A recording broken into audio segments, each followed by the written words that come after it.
The 2025 Chopin competition will probably go down in history as one of the most controversial ever.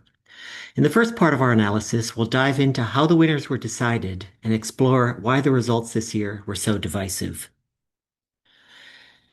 This is a pretty in-depth analysis, so please feel free to use the timestamps in the video description to jump to the sections that you're most interested in. Let's start with a quick review of the final results. As everybody probably already knows, the top three medalists were Eric Liu, Kevin Chen, and Zitong Wang.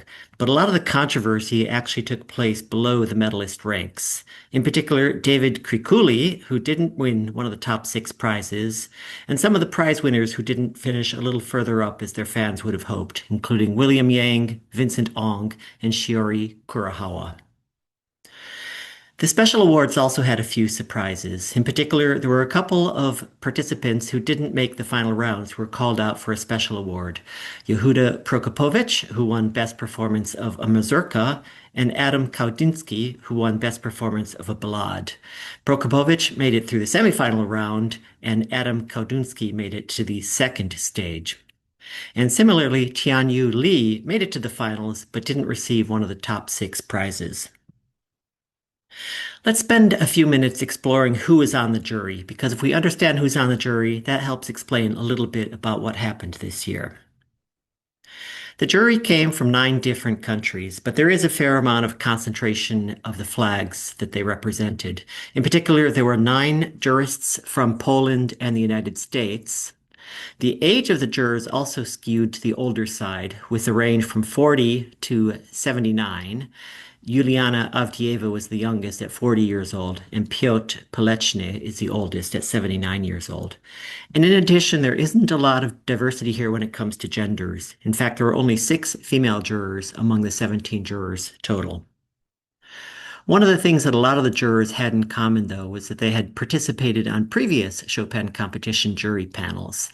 13 of the 17 jurors had that experience under their belts, including this year's jury chair, Garrick Olson, who was a juror back in 2015.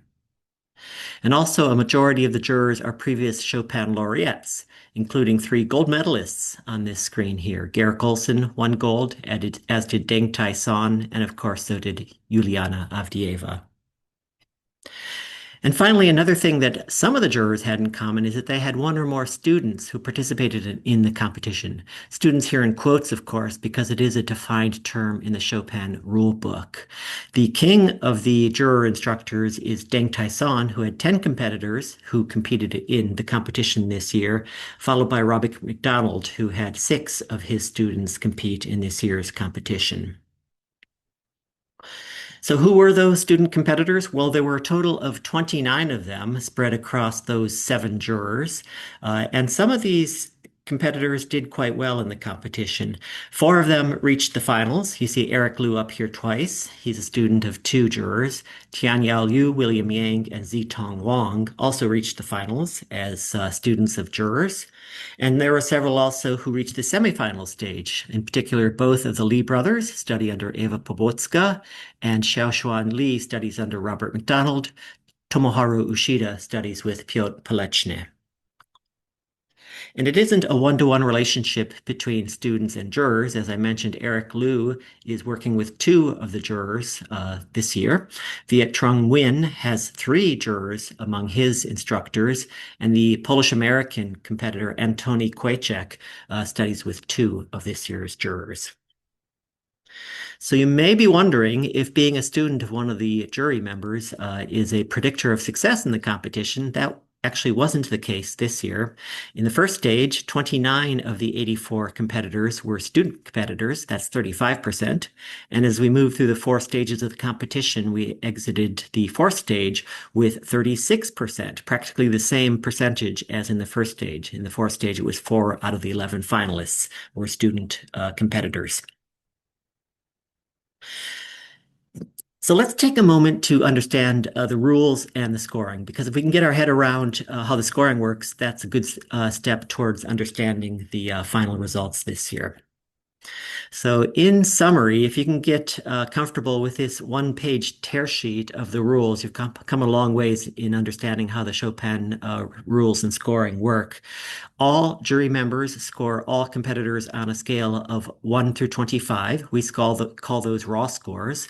But there are exceptions, of course. A jury member does not score the performance of any of their students. So those are marked with a little lowercase s in the jury member score sheet. And you may have seen those if you downloaded the score sheets from the Chopin Competition website. But those raw scores aren't the be all end all. The raw scores are brought back towards thresholds, which are calculated around the mean of all scores. And for the first stage, a threshold of plus or minus 3 points around the mean is calculated. And if a jury member is above the high end of that threshold or below the low end of that threshold, that jury member's raw score is marked back to the high end or the low end, respectively. And in stages 2 through 4, that threshold is narrowed to 2 points around the mean. And then when we have all of those adjusted scores for the scored competitors, we calculate an average adjusted score per each competitor. And if we're in stages 2 through 4, the average adjusted scores are weighted across the stages. So in stage 2, for example, the stage 1 score is weighted 30% and the stage 2 score is weighted 70% to come up with a cumulative adjusted score through 2 stages. And in stage 4, the weightings are 10, 20, 35, and 35 across the 4 stages. And how many competitors advance from each of the stages to the next stage? Well, in principle, we started with 84 competitors at stage 1. That is narrowed down to 40 at stage 2, 20 at stage 3, and 10 enter the final. Of course, that isn't a hard and fast rules. All of these things are voted on by the jury. And in this year's case, there were actually 11 finalists, not 10. And in 2021, there were 12 finalists, not 10. So that's subject to voting by the jury members, where ties can be brought in or close to ties can be brought in. And then finally, after stage 4, there's many other rounds of votes, including the possibility of moving competitors up by 1 rank. That takes a 2/3 vote of the member of the juries, or up by as much as 2 ranks, which requires a 3/4 vote. Neither of those types of votes were approved this year, but that is one of the items that's at the discretion of the jury panel. So about that student definition, this is laid out cleanly in the rule book. A student is defined as a competitor who meets any of the following 3 competition conditions, is either currently studying with a member of the jury or has studied in the past, going back to, in this case, 2021, the completion of the previous competition, or this catch-all category has a relationship with a jury member that could make an impartial evaluation difficult. So that's what's meant by a student. But what is meant by those raw scores from 1 to 25 that we discussed a second ago? Well, the rule book does provide some guidelines for how to think about those scores. A score of 25 is considered perfect, or doskonałe in Polish. Scores of 23 to 24 are exceptional performances. And at the low end of the scale, anything in the range of 1 to 5 is poor. We didn't have any scores in that range this year. Scores of 6 to 11 are considered below average, and there were several scores in the 6 to 11 range in the 2025 competition. So we know a little bit about the jury, and we know a little bit about how the scoring works. So let's spend a few minutes now to see who the competitors were. So if you want to participate in the next Chopin competition, the rules are pretty simple to gain entry. You have to be able to play at a professional level of performance. This year, you needed to be born between the years of 1995 and 2009, inclusive, so that'll be rolled forward by 5 years for the next competition. And you have either of 2 paths to get into the international competition in Warsaw in October. Either advance through the preliminary stage, which was held in April and May of this year, and about 3/4 of all competitors came through that path, or there's also an express pass available through direct pre-qualification. If you have success at any of 9 prestigious piano competitions, landing in the top 2 of the medalists, that gets you pre-qualification into the international competition in October. And about 25%, 23% to be exact, came through pre-qualification. And there is another qualification rule if you happen to be Russian. This year, similar to the Summer Olympics in Paris in 2024, Russian pianists did not compete under their own flag, but rather under a neutral flag. And unique to the Chopin competition, they also had to sign a statement in which they categorically condemned the violation of international law. And I was wondering if that may have affected the number of participants from Russia who were in the competition this year, and it probably did. Looking back over the last four Chopin competitions, there were 10 Russians who competed in 2010. That fell to six in 2015, which is pretty flat with 2021 when it was five. But this year it dipped all the way down to two competitors from Russia. And there was a third Russian in the preliminary stage who did not advance to the final stage in October. So who are those competitors who came through the preliminary stage? Well, there were 65 of them, and there were actually 66 who qualified, but one withdrew from the competition before the October stage, and that's in the lower right corner of this table here. The other 65 advanced through the qualifying stage and competed in October in Warsaw. And for those who pre-qualified by being successful at other piano competitions, this is the list of the piano competitions that are considered prestigious enough for their top two prize winners to gain direct entry into the Chopin International Piano Competition. And those competitors who were able to advance through pre-qualification included 19 of the 84 total competitors. And you can see from this list that some of these pre-qualifiers actually were double pre-qualifiers. They were first or second prize finishers in multiple of the appointed piano competitions, including Shiori Kuwahara, who was silver medalist at the Bisoni in 2019 and the Rubinstein in 2021, and the American Anthony Ratanov, who was silver medalist at the Bisoni in 2023 and silver medalist earlier this year at the U.S. piano competition for Chopin in Miami. And one thing that's interesting about this list is several of these pre-qualifiers did quite well, not surprisingly, perhaps. Five of them reached the finals: Piotr Alekseyevich, Kevin Chen, Shiori Kurohawa, Eric Lau, and William Yang, while three of them made it as far as the semifinal round: Piotr Pavlak, Tomohiro Yoshida, and Hyuk Lee, the older of the Lee brothers. And another thing that's kind of interesting about this pre-qualifiers list that may not jump off the page at you at the moment is that there's only one female who pre-qualified, and that's Shiori Kurohawa. The other 18 pre-qualifiers were male. So let's talk a little bit about the gender skew among the competitors, as long as we brought it up among the jury members. There were 23% of all participants this year who are female. Those are the ones who entered stage one, and that remained pretty steady as a percentage through stages two and three at 20%. And then in stage four, females did very well advancing out of stage three. All four females who competed in stage three advanced to stage four. So stage four had 36% representation among female competitors in the final round. So is a pre-qualification an indicator or a predictor of success? Well, it may have been for this year's competition. As I said, 23% of all competitors were pre-qualified into the international competition in October. That's 19 of 84. And as we move through the four stages, that percentage moves up. 30% made it to the second stage, 40% made it to the third stage, and 45% of the finalists, that would be 5 out of 11, of course, were among pre-qualifiers. So a good predictor of success. Perhaps that'll hold again in the next round of the competition. But one thing that isn't a great predictor of success is actually the age of the competitor. The average age of all the competitors this year who entered the first stage is 24, and that average age remained pretty steady across the four stages, right around 23 and a half to 24 for all four stages. So age is not a predictor this year of success in the Chopin competition. One thing that was mentioned a lot in the YouTube chat during the streaming of the sessions was the national representation of the competitors across several countries and which country dominated in that respect. And that, of course, is China. 29 of the 84 competitors came from China.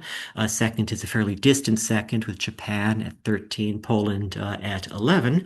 But whenever I see data like this, I'm always tempted to normalize it and look at things in per capita terms so we could be able able to see if China really is well represented or perhaps even underrepresented relative to its population. So if we look at things normalized in per capita terms, a very different story emerges.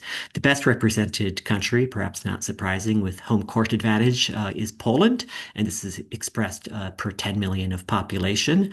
And runner-up in this ranking is Georgia. Georgia only had one competitor, of course, David Krakuli, but the population of Georgia is very small, less than 4 million. So on a per capita basis, it's quite high, similar with Bulgaria, one competitor with about, I think, 9 million of population. If we look for China, we have to look pretty far down the ranks, near the bottom in terms of per capita representation, but higher than the US, which was also quite thinly represented on a per capita basis. And a final slice of the competitors' data by stage is looked at which piano they were playing across the four stages. This year, the Bechstein was introduced into the competition. It wasn't a particularly popular choice. Only 2%, that's two out of the 84 competitors, chose to play on that instrument, and they were both eliminated after stage one. Yamaha, also not particularly a strong choice. 11 out of the 84, 11% of the 84 competitors chose a Yamaha. That was culled down to 3% at the second stage. They were all eliminated after the second stage. The instrument of choice, as usual, was the Steinway, between 50 and 60% by stage. We're playing the Steinway, with the rest playing the Fazioli and Kawai in the final two stages. But when it came time to handing out medals, all three of these instruments in the middle were well represented, with Eric Liu playing the Fazioli, Kevin Chen playing the Steinway, and Zitong Wang on the Kawai. Now let's take a look at some trends that emerged when we look at scoring by the jury. This is where things start to get pretty spicy. So first of all, if you opened up the scorecards that were available on the Chopin Competition website about a week after the competition ended, you probably noticed right off the bat that there was a lot of diversion in juror opinions by some competitors. Just on the very top of page one, you see in the upper left-hand corner here, Chun Lam Yu receiving a raw score of 8 from Garrick Olson, but an 18 from Juliana Avdieva. And scroll farther down, scroll to the right, you'll find plenty more examples. Here on the top of page two, Hao Wei Lin receiving 10s from Garrick Olson and John Allison, but a 22 from Mihail Bayroff, while Pedro Lopez Salas, one of the pre-qualifiers, received an 8 from Olson, a 9 from John Allison, but a 22 from Juliana Avdieva, almost up in the exceptional category. And one way to kind of visualize things from a little bit higher perspective is look at mins and maxes by juror by stage. So on the left here, we see the minimum score by stage by juror across the four stages. And you can really start to see some of the outlier jurors in terms of their minimum scores. Garrick Olson bottoming out at that 8 that we just looked at. John Allison having a low score of 9 in the first stage, whereas other jurors had quite high minimum scores in the first stage. Momo Kodama bottoming out at 17, Juliana Avdieva going no lower than an 18 in the first stage. Of course, a lot of that variability starts to fall by the wayside in the later stages of the competition as the number of and quality of competitors is narrowed. But looking at the maximum scores tells another interesting story, which is a little bit different. And here we see the variation in scores among the maxes happened in the fourth stage. The ceiling was set quite low for Garrick Olson, who went no higher than a 20 among the 11 finalists who competed. And very similarly, Juliana Avdieva went no higher than a 21 in the fourth stage. So some volatility crept back into the scorecards across jurors in the fourth and final stage in terms of max scores that were handed out. Now, if we look at the overall scoring distribution, some interesting trends emerge. We see here that the average score of all jurors among all competitors in all stages was 19.45. This is a distribution that's skewed to the left, a negative skew. You see the long tail stretching out to the left where there are data points that aren't necessarily tall, but they're out there. We see 8s, 9s, and 10s in the distribution. And there are some prominent competitors who are receiving these very very low scores, and it's not just in the first round that they received them. Here's the scoring guidelines that we looked at earlier, the descriptions of what the scores mean in the rule book. Vincent Ong received an 11 from John Allison in stage one of the lowest scores of the whole competition, going to one of the prize winners. Pete Pavlak receiving a 12 from Krzysztof Jaboński in stage one, not the only 12 that was handed out among a prominent competitor. David Krakuli receiving a 12 from Eva Pobocka in stage two of the competition. And as I mentioned, Pedro Lopez Salas, one of the pre-qualifiers for the competition, getting both an 8 and a 9 from Garrick Olson and John Allison, respectively, in stage one. So those low scores caught a lot of people's eyes, particularly among the competitors who did quite well or who were expected to do quite well in the competition. Now, if we look at the distribution of all jurors, it's tempting to compare it how individual juror distributions of scores compare to the overall distribution.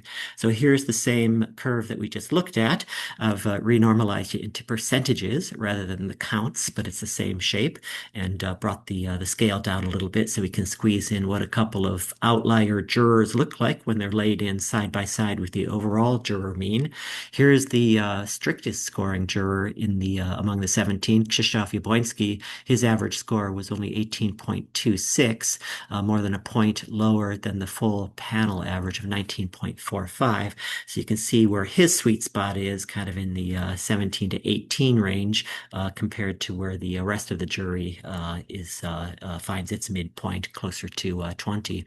And then at the other extreme, Sa Chen was the most generous of the 17 jurors. Her mean score was 21.34, and it's very obvious her sweet spot, her comfort zone here was in handing out raw scores of 21. More than 1/3 of Sa Chen's scores that she submitted were a 21, a very high mean.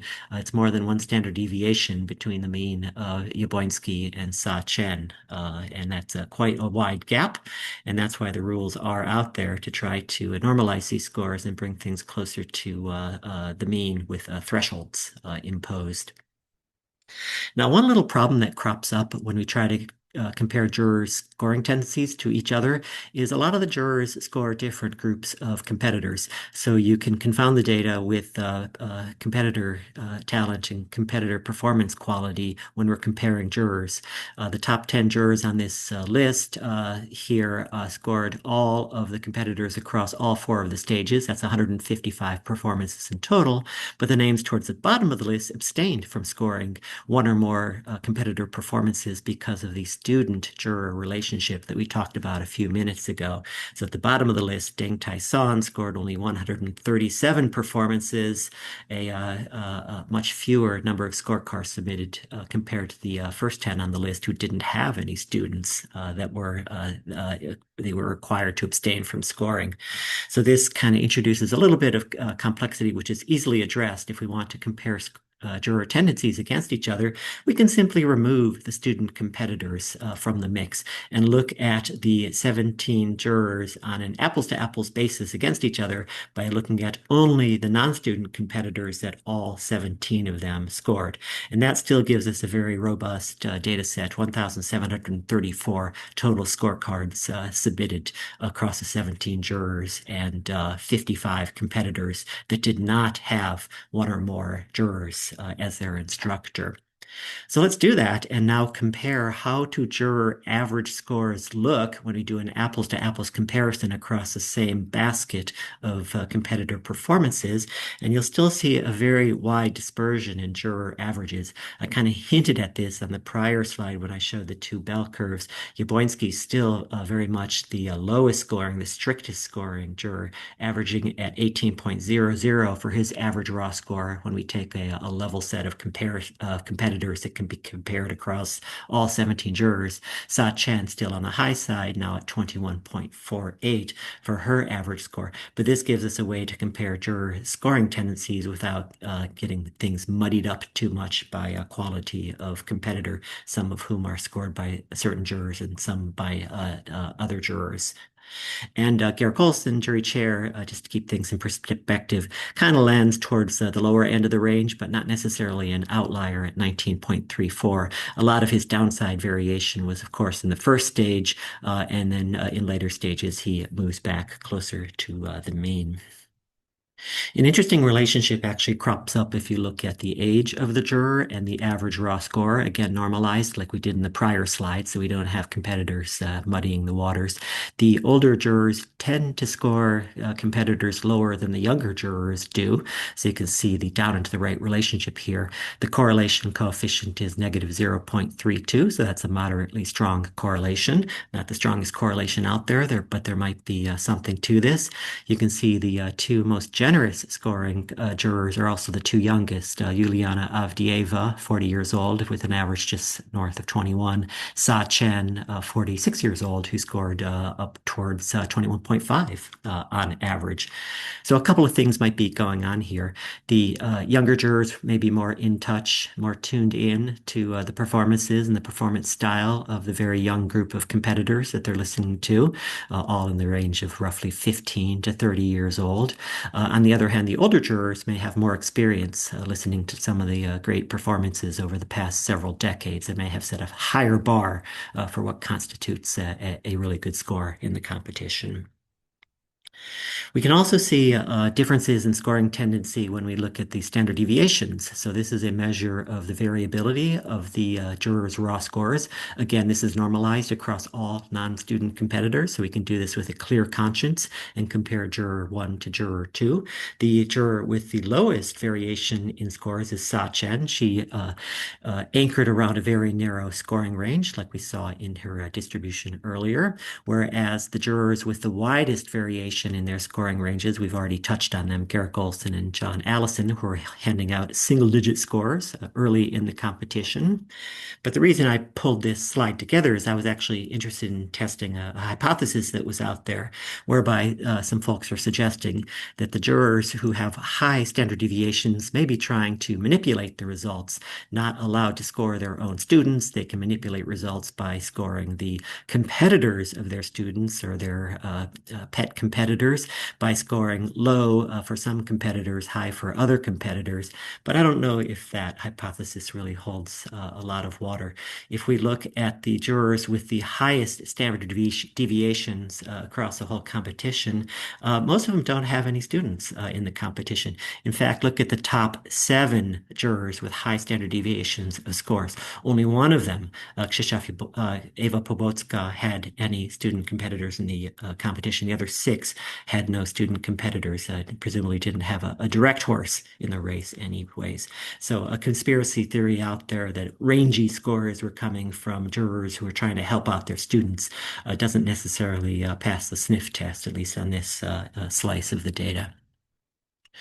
So if you wanted to predict the results of the Chopin competition, perhaps the next Chopin competition, it might be helpful to understand which juror is most aligned with the overall jury average in terms of that juror's scores versus the panel average. Just for illustration, this is what Garrick Olson's regression looks like. If we look at his average score on the horizontal axis, or his score on the horizontal axis versus the jury average score on the vertical axis for all competitor performances that he scored. There is a positive correlation, positive 0.41, which is moderately strong, but that's not the most positive correlation that we can find. That's actually not even among the higher correlations that are out there once we start looking at juror versus jury average correlations. Just a rule of thumbs here on the right, a correlation between 0.5 and 0.54 and 0.59, considering moderate correlation, 0.6 to 0.79, 0.6 to 0.79, strong correlation, and so forth. So let's line them up by soldiers and see which jurors have the highest correlation to the overall jury average. It's actually Wojciech Światawa. So if he's a juror at the 2030 competition and you wanted to predict participant scores, if you're able to predict what Wojciech is scoring each of the competitors, you're well on your way to understanding how the overall competitor is doing with the jury average. Quite of the ways there anyway. And on the right side, we see the jurors who have the least correlation to the overall jury average.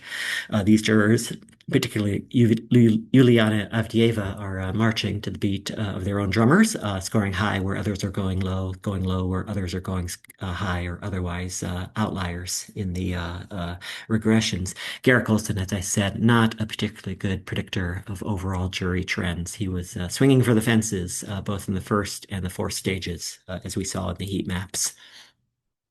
What does a high and low correlation look like? Just to help visualize this, here's our highest scoring correlation, Wojciech Światała at 0.76 to the jury average, and our lowest correlation, Juliana Avdieva on the right, with only a 0.32 correlation coefficient.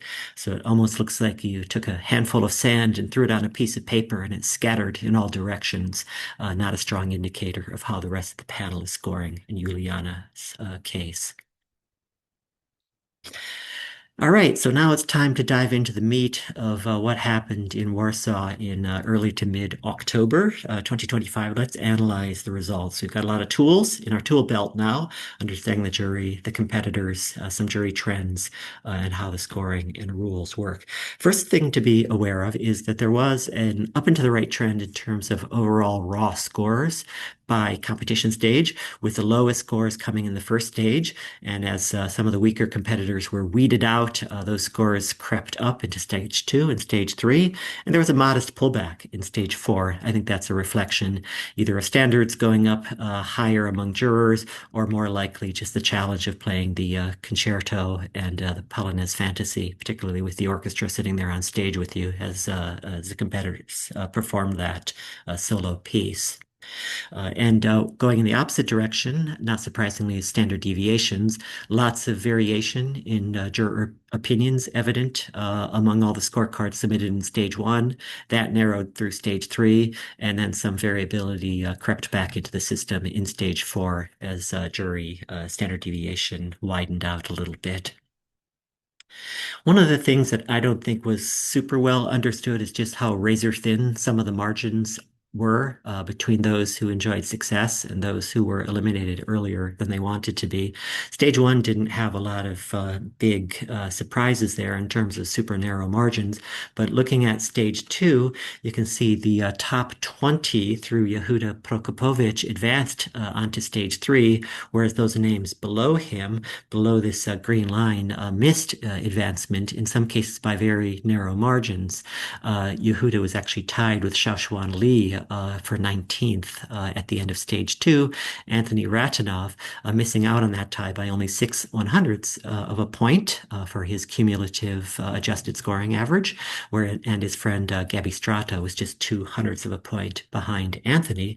And things get even more interesting if we look at one of the competitors who might have barely missed out on getting eliminated at the end of stage one. The comeback kid was Zitong Wang, who was ranked 16th after stage two. And it's not inconceivable that with a few lower scores, perhaps she might have been south of that green line and not have advanced.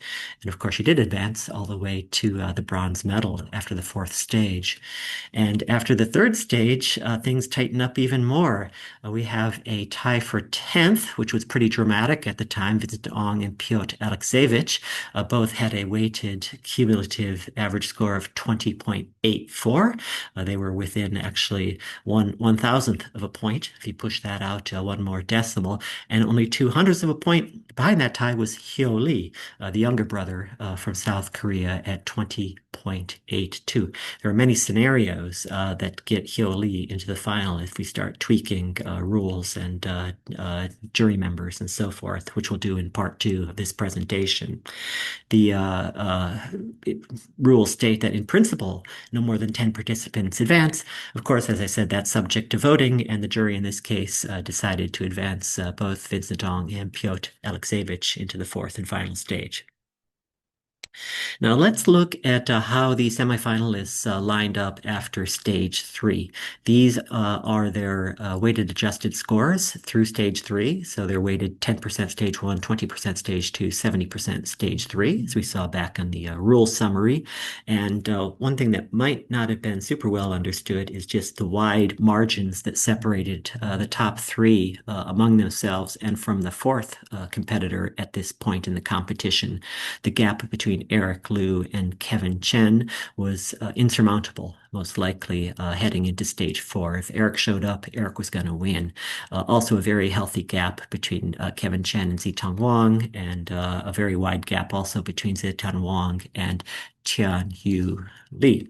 Where the narrow gaps were near the bubble. The competitors who narrowly made advancing into the fourth stage, and of course Hyo Lee, who narrowly missed advancing into the fourth stage, were separated by the barest of margins. Four competitors were within 4/100ths of a point in the scoring system, and you could fit 4/100ths of a point 7 or 8 times in between Eric Liu and Kevin Chen, just to put that into perspective. So the margin between success and failure is often razor thin and also subjectively determined through jury votes, as it turns out. Now, the surprise, perhaps, exiting stage three, as we look at the stage four results, is Tianyu Li, who is in a strong position, maybe even strong enough to have landed a medal after the fourth stage with a super strong performance. He actually didn't have the strongest stage four performance and fell all the way down to 10th place after the fourth round due to the challenges of the Concerto and Polonaise Fantasy round.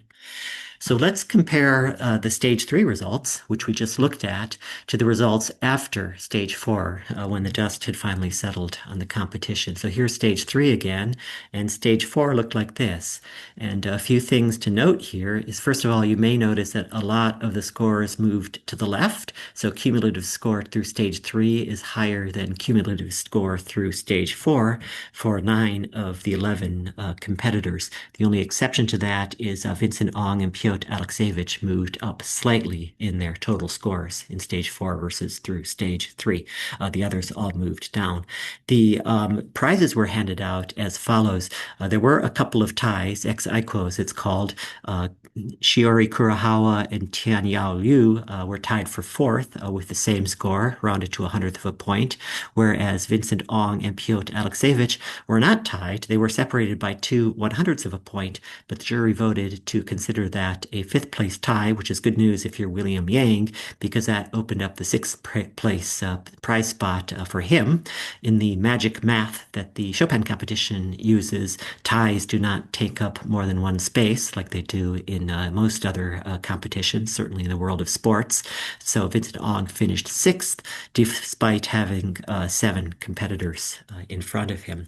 And as I mentioned, one of the surprises perhaps as we moved through stage three and beyond stage four, Tianyu Li was in a pretty strong fourth position there, but dropped all the way down to a 10th spot, a little bit ahead of Miyu Shindo due to a disappointing performance in the fourth and final stage.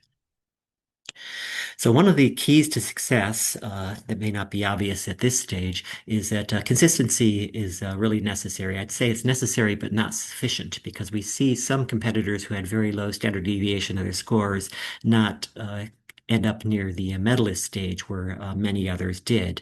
So Kevin Chen and Eric Liu had very tight scoring ranges. They were scored near the high end of the range and very consistently, with very few outlier scores dragging them down. Miyu Shindo is a little bit of a different situation.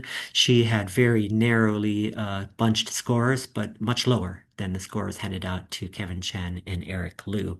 And then on the other end of the spectrum, the competitors who were most polarizing had very wide dispersion in their scores from the jurors. David Kirkuli was a very polarizing performer. Some of the jurors found him to be their favorites. Others found him to be their least favorite competitor among the 11 finalists.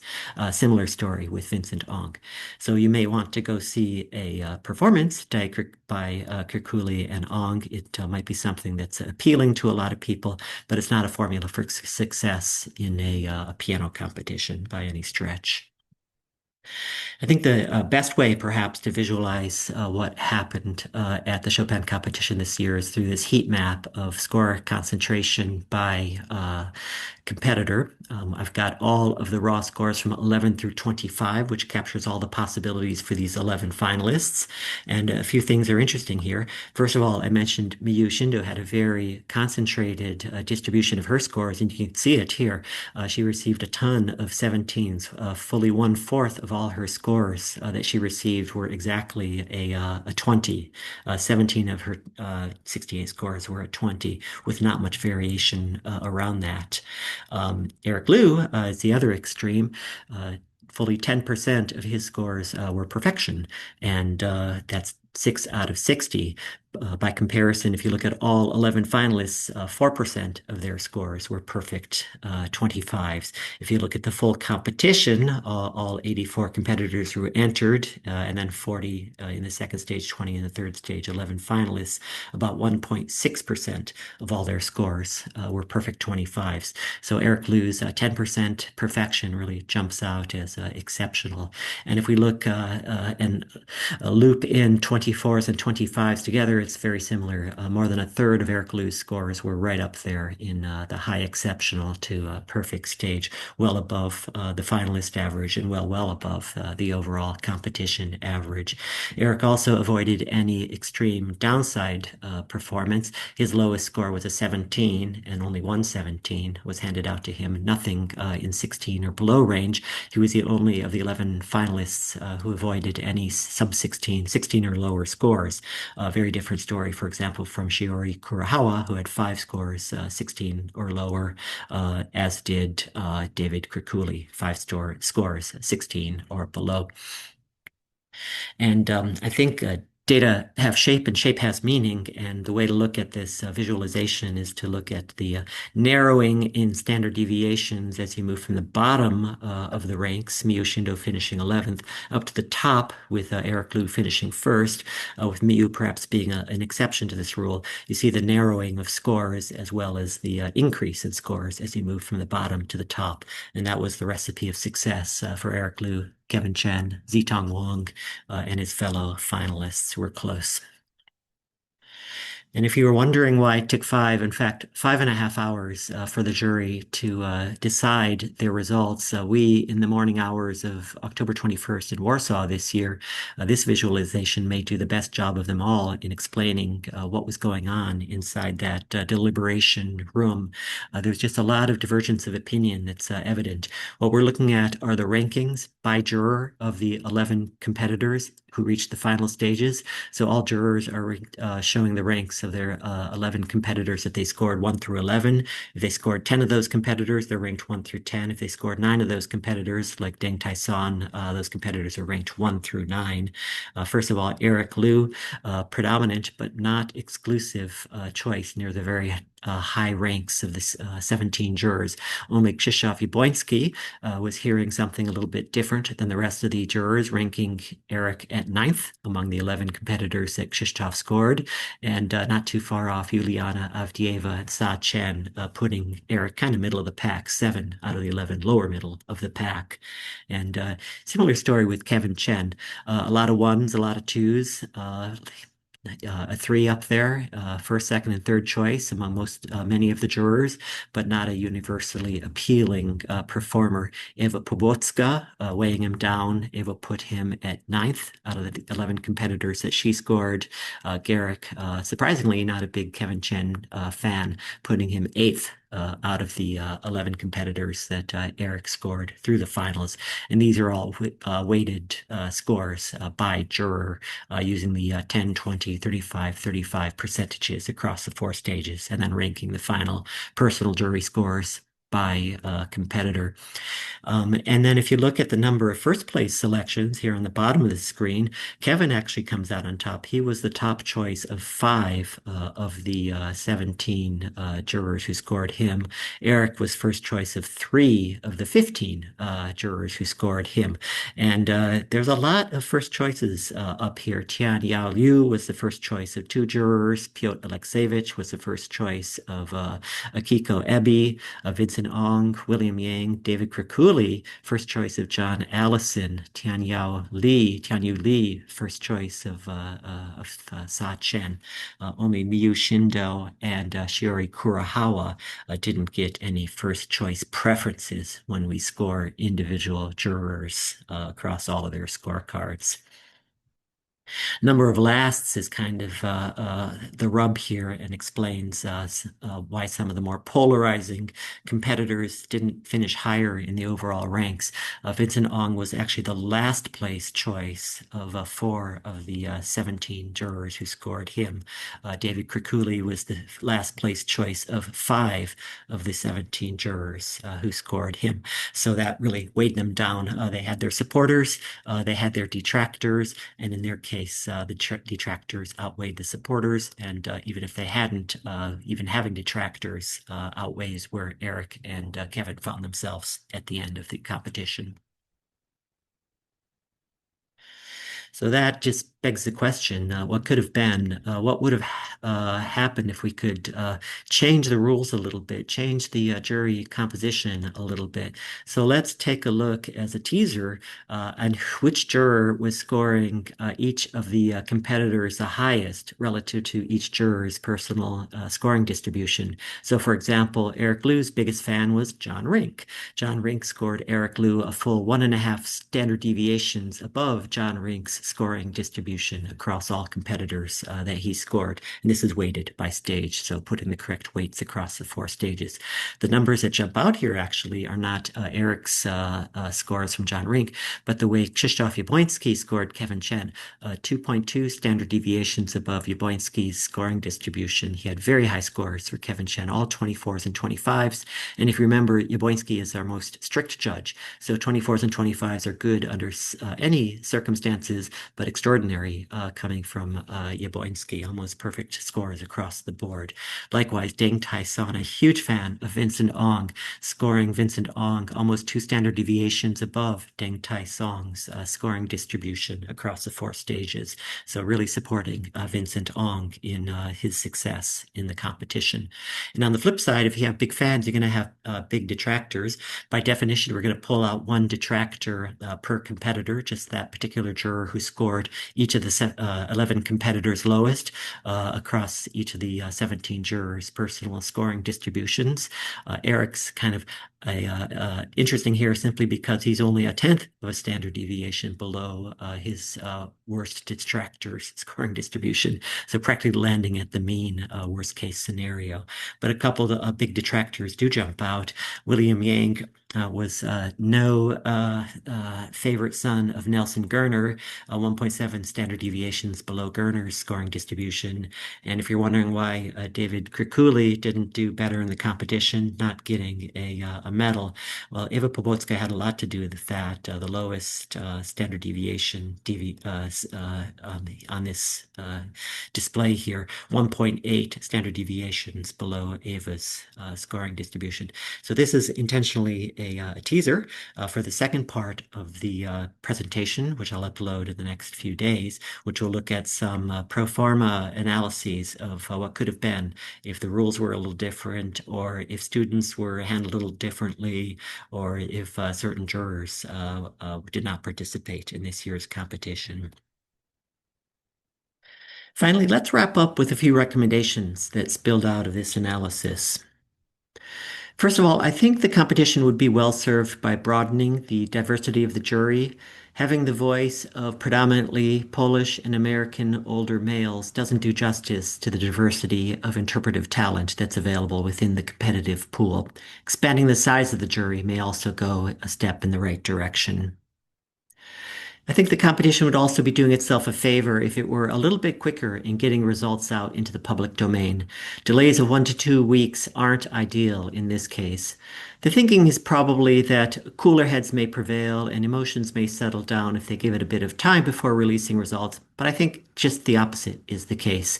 Conspiracy theories start swirling, trust starts eroding, and the data are all available. It wouldn't be that hard to release it in 1 to 2 days rather than 1 to 2 weeks, as is the usual case. And I think once you dig into the results, you actually feel better about them, as opposed to not being able to dig in. The competition should also consider redefining what is meant by a student. Currently, there is a 4 or 5 year look back to qualify as a student, but I don't think that adequately addresses the concerns of bias or the perception of bias. Having a student study under a jury member 5 to 10, even 15 years ago may have a stronger emotional attachment between the student and the juror, and it would be easy enough to change that look back to unlimited amount of time. These are young students performing after all, so it's not like it's that going to be that far of a look back if they did away with the 4 to 5 year terms. I also think it'd be pretty easy just to establish protocols that go behind decision making in advance rather than going through a torturous process during the deliberations at the end of the competition. This came out of the interview that Garrick Olson held with Ben Lawdy. It was clear that they were deciding things like what constitutes two-thirds, what constitutes three-quarters. Should this vote be done blind? Should that vote be done written? Should it be done by voice? Things like that are very easy to codify in advance so you don't spend so much time on deliberation night. Heaven forbid it should take 5.5 hours. Maybe we could narrow that down to just 4.5 hours on decision night. And similarly, some things could be standardized. In particular, the definition of what constitutes a tie and qualifies for advancement into the next round is something that really should be put down on paper in black and white. This year, 0.02 of a point was not good enough for a tie at stage 3, but it was good enough for a tie at after stage 4. These sort of things really don't need to be subject to the human element and voting. Put it on paper and let the jurors decide the important things, not things like ties and advancement rules. Okay, stay tuned for part 2 of this analysis, where we'll explore some intriguing pro forma outcomes by making slight changes to the jury composition and to the rules to see how things may have played out differently. In the meantime, thanks for sticking it out to the end of this deep dive. It's definitely been a blast working through the numbers and pulling together part 1 of this presentation. I certainly hope it helped shed some light on the jury's decision making this year. And whether you agree or disagree with my approach, I'd love to hear your thoughts. So please feel free to share your reactions or suggestions in the comments. See you soon.